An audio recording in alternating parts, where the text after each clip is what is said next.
ಕರ್ತವ್ಯ ಪ್ರಜ್ಞೆ ತ್ಯಾಗ ಮನೋಭಾವ ಮುಖ್ಯ ಶಾಸಕ ಡಾಕ್ಟರ್ ಎನ್.ಟಿ. ಶ್ರೀನಿವಾಸ್ ಹೇಳಿಕೆ.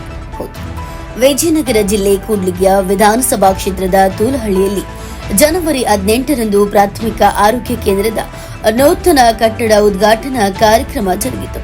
ಉದ್ಘಾಟನೆ ನೆರವೇರಿಸಿದ ಶಾಸಕ ಡಾಕ್ಟರ್ ಎನ್.ಟಿ. ಶ್ರೀನಿವಾಸ್ ಮಾತನಾಡಿ, ಆರೋಗ್ಯ ಇಲಾಖೆ ಸೇವೆ ಮಹತ್ತರವಾದದ್ದು. ಅದು ಪರಿಪೂರ್ಣವಾಗಲು ಪ್ರತಿಯೊಬ್ಬರು ಕರ್ತವ್ಯ ಪ್ರಜ್ಞೆ ಹಾಗೂ ತ್ಯಾಗ ಮನೋಭಾವ ಹೊಂದಿರಲೇಬೇಕಿದೆ ಎಂದರು. ಗ್ರಾಮೀಣ ಭಾಗದ ಜನರು ಸರ್ಕಾರಿ ಆಸ್ಪತ್ರೆಗಳನ್ನೇ ಅವಲಂಬಿಸಿರುವುದರಿಂದ ಸಿಬ್ಬಂದಿಗಳು ಸದಾ ತ್ಯಾಗಮಯಿಯಾಗಿ ಕರ್ತವ್ಯ ನಿರ್ವಹಿಸಬೇಕಿದೆ. ನಾನು ಕೂಡ ವೈದ್ಯನಾಗಿರೋದ್ರಿಂದ ನಮ್ಮ ಮನೆ ಬಳಿ ದಿನ ಬೆಳಗಾದ್ರು ನೂರಾರು ಗ್ರಾಮೀಣ ಬಡ ಜನರು ಆರೋಗ್ಯ ಸಮಸ್ಯೆಯಿಂದ ಬಳಲುತ್ತಿರುವವರು ನಮ್ಮ ಬಳಿ ಧಾವಿಸುತ್ತಾರೆ. ಶಾಸಕನಾಗಿದ್ರೂ ಕೂಡ ನಾನು ಕೂಡ ವೃತ್ತಿ ಸೇವಾ ಮನೋಭಾವದಿಂದಲೇ ನಿತ್ಯ ಜನರಿಗೆ ವೈದ್ಯಕೀಯ ಸೇವೆ ಮಾಡ್ತಿರುವೆ ಎಂದರು. ಗ್ರಾಮೀಣ ಭಾಗದಲ್ಲಿ ಮೂಲಭೂತ ಸೌಕರ್ಯಗಳ ಕೊರತೆ ಎದ್ದು ಕಾಣ್ತಿದೆ. ಇದಕ್ಕೆಲ್ಲ ಮುಕ್ತಿ ಯಾವಾಗೆನ್ನೋದು ನನಗೆ ಪ್ರಶ್ನೆಯಾಗಿ ಕಾಡ್ತಿದೆ. ಇಂತಹ ಕ್ಲಿಷ್ಟ ಸನ್ನಿವೇಶದ ಸಂದರ್ಭದಲ್ಲಿ ಪ್ರತಿಯೊಬ್ಬರು ಕರ್ತವ್ಯ ನಿಷ್ಠೆ ಹಾಗೂ ಸೇವಾ ಮನೋಭಾವ ಹೊಂದಿರಲೇಬೇಕಿದೆ ಎಂದರು. ತದನಂತರ ವಿವಿಧ ಅಭಿವೃದ್ಧಿ ಕಾಮಗಾರಿಗಳಿಗೆ ಭೂಮಿ ಪೂಜೆಯನ್ನು ನೆರವೇರಿಸಿದರು.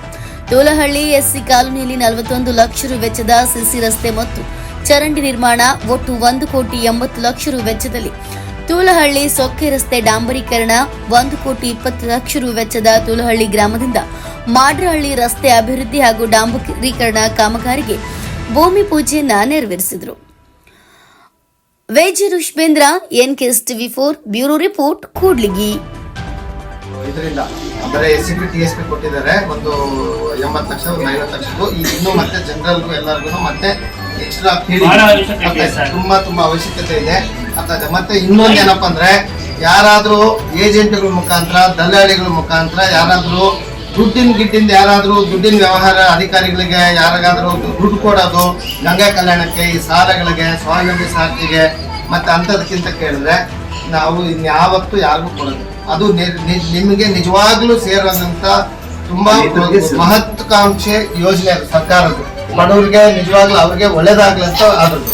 ಅದರಲ್ಲಿ ಯಾವುದೇ ರೀತಿ ಯಾರಾದ್ರೂ ನಿಮ್ಮನ್ನು ನಂಬಿಸಿ ನಿಂತಾರೆ, ಅದಕ್ಕೋಸ್ಕರ ನಾವು ನಮ್ಮದೇ ಒಂದು ತಂಡನ ಆಯ್ತಾ, ನಿಮ್ಮ ಹುಡುಗರು, ನಿಮ್ಮ ಮುಖಂಡರು, ನಮ್ಮೆಲ್ಲ ಲೀಡರ್ಸ್ ಜೊತೆ ಸೇರಿ ಪ್ರತಿ ಮನೆಗೂ ನಿಮ್ಮನ್ನು ಬೇಕಿದ್ರೆ ಅದ್ರ ಸಹಾಯ ತಗೊಂತೀವಿ. ನಿಮ್ಮ ಸಂಘಟನೆಯಿಂದ ಕೂಡ ಪ್ರತಿ ಮನೆಗೂ ಬಂದು ಅವ್ರಿಗೆ ಏನೇನು ಸಮಸ್ಯೆಗಳಿದಾವೆ ಪ್ರತಿ ಮನೆಗೂ ನಾವು ವಿಸಿಟ್ ಮಾಡಿ ಎಲ್ಲ ಮಾಹಿತಿ ಪಡ್ಕೊಂತೀವಿ. ಅದಕ್ಕೆ ಒಳ್ಳೆ ರೀತಿಯಲ್ಲಿ ಸಹಕಾರ ಕೊಟ್ಟರೆ ಗಂಗಾ ಕಲ್ಯಾಣ ಐತೆ, ಇಲ್ಲ ಜಮೀನ್ ಎಷ್ಟೈತೆ, ಕೋರ್ಟ್ ಕೇಸ್ ಏನೈತೆ, ಪೊಲೀಸ್ ಏನೈತೆ, ಮನೆಯದು ಆಯ್ತಾ, ಎಲ್ಲ ಆರೋಗ್ಯ ಸಮಸ್ಯೆ, ಮಕ್ಕಳಲ್ಲಿ ಏನು ಓದ್ತಾರೆ, ಗೌರ್ಮೆಂಟ್ ಕಾಲೇಜಲ್ಲಿ ಯಾರು, ಪ್ರೈವೇಟ್ ಕಾಲೇಜಲ್ಲಿ ಯಾರು, ಫೀಸ್ ಏನು, ಪ್ರತಿಯೊಂದು ಮಾಹಿತಿನ ನಾವು ನಿಮ್ಮ ಹತ್ರ ಪಡ್ಕೊಂಡು ಅದ್ರ ಪ್ರಕಾರ ನಾವು ಮುಂದಿನ ದಿನಗಳಲ್ಲಿ ನಿಮಗೆ ಯಾರಿಗೆ ನಿಜವಾಗ್ಲೂ ಬಡವರಿಗೆ ಏನೇನು ಸವಲತ್ತುಗಳು ಸರ್ಕಾರ ತಲುಪಬೇಕೋ ಈಗೆಲ್ಲ ಸರ್ವೆ ಮಾಡ್ತಾ ಇದೀವಿ. ಎಷ್ಟೊಂದು ಮನೆಗಳಲ್ಲಿ ಒಂದು ಬ್ಯಾಂಕ್ ಅಕೌಂಟ್ ಇಲ್ಲ ಆಯ್ತಾ, ಒಂದು ಗೃಹಲಕ್ಷ್ಮಿ ಬಹಳ ಜನಕ್ಕಿನ್ನೂ ಅರ್ಜಿ ಹಾಕೋದು ಗೊತ್ತಿಲ್ಲ, ಅದು ಹಂಗಂದ್ರೆ ಏನಂತ ಗೊತ್ತಿಲ್ಲ ಅಂತ ಇದ್ರಾಗ ಇದ್ದಾರೆ. ಮನೆಗಳಂತೂ ಬಹಳ ಸಮಸ್ಯೆ ಇದೆ. ಈಗ 1,500 ಮನೆ ಬಂದಿದೆ ಆಯ್ತಾ. ಆದ್ರೆ ಅದನ್ನು ಮನೆದು ಕೂಡ ಹೇಳ್ತೀನಿ, ಯಾರಿಗಾದ್ರೂ ನೀವು ದುಡ್ಡು ಕಾಸು ಕೊಡೋದು, ಮನೆ ಕೊಡಿಸ್ತಾರೆ ಅಂತ ಹೇಳಿದ್ರೆ ಅದು ಸುಳ್ಳು ತಿಳ್ಕೊಂಬಿಡಿ. ಅದಾಗ ನಾವಿರೋದ್ರಂತೂ ಯಾರು ಬಡವ್ರ ಹತ್ರ ಯಾರಾದ್ರೂ ಒಬ್ರು ₹1 ಎಲ್ಲೋ ಆಯ್ತಾ ಹೇಳ್ತೀವಿ ಅಂತ ಆಯ್ತಾ. ಪಂಚಾಯತಿಲಿ ಆಗಿರ್ಬೋದು, ಯಾವ್ದಾದ್ರು ಆಫೀಸ್ಗಳಾಗಿರ್ಬೋದು, ಅದಕ್ಕೆ ಮಾತ್ರ ನಾವ್ ಯಾವ ಕಾರಣಕ್ಕೆ ಅವಕಾಶ ಇಲ್ಲ. ಅದು ಯಾರಾದ್ರೂ ಕೇಳ್ತಾರೆ ಅಂದ್ರೆ ಅದು ನಮ್ ಸಮ್ಮತ ಇರೋದಿಲ್ಲ ಆಯ್ತಾ. ಅದು ಸುಳ್ಳು ಅಂತಾನೆ ನೀವು ತಿಳ್ಕೊಬೇಕು. ಯಾರು ಅದಕ್ಕೋಸ್ಕರ ನೀವೆಲ್ಲರೂ ಆಯ್ತಾ, ಈಗ ನೀವು ಇಂಥವೇ ಬೇಕಂತ ನೀವು ಆರಿಸ್ಕೊಂಡಿದ್ದೀರಿ, ಅದಕ್ಕೆ ತಕ್ಕನಾಗಿ ಕೆಲಸ ಮಾಡೋದು ನಮ್ಮ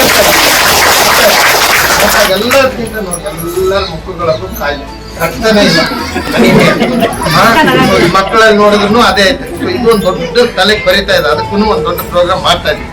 ಇದು ಒಂದು ನಾನು ಮಾಹಿತಿ ತಗೊಳ್ತೀನಮ್ಮ. ನನ್ನಿಂದೆ ನನಗೋಸ್ಕರ ಹಿಂಗ್ ಬಿಸಿಲುಗಳಲ್ಲಿ ಗಂಟೆಗಟ್ಟಲೆ ಕಾಯೋದು ಬೇಕಿದ್ರೆ ನಾವು ಕಾಯ್ಬೇಕು, ನೀವು ಕಾಯ್ಬಾರ್ದು. ಅರ್ಥ ಆಯ್ತಾ? ನಿಮ್ಮ